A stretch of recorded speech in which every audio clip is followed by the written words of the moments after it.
In about 1992, I had started getting curious about some of my favorite compressors like the LA2A, the Gainbrain 1, 1176, and they weren't being made at the time and very hard to get a hold of. So being curious, I started experimenting with little circuits and stuff, and eventually I had a little box sitting in the studio that over a short period of time, it got very usable, and I was looking for a name, and basically because of the distortion, and it's a compressor.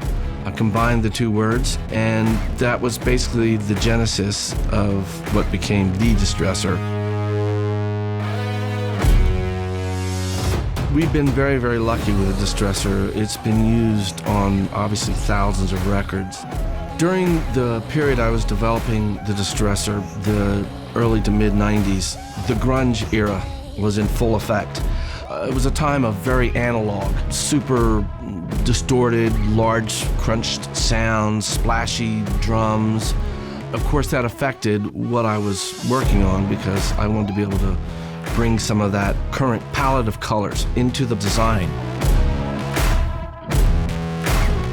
We really tried to get a Swiss Army knife going from extremely clean to super colored and almost a whole new sound.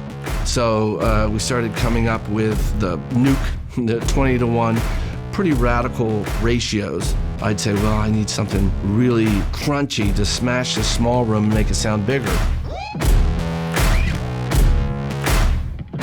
One of the hardest things to recreate or even come close to in many plugins has been opto, and I think this is one area that the UAD Distressor really came out stellar.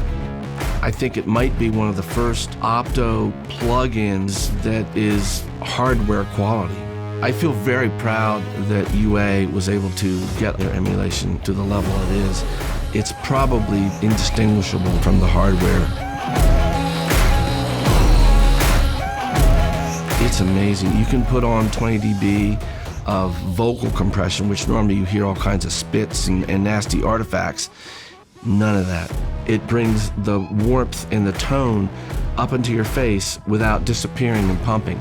It's really got all the dark colors, but also the clarity and the top end that you need for the final fixings.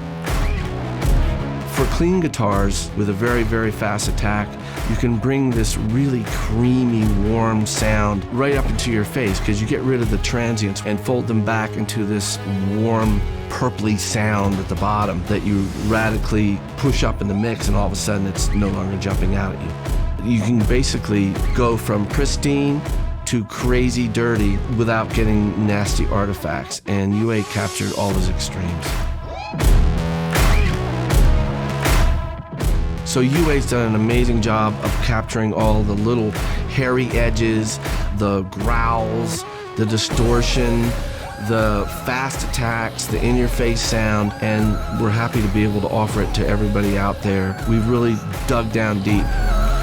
This is the fastest and most authentic emulation of the Distressor out there. The UA Distressor will stand the test of time as a definitive Distressor emulation.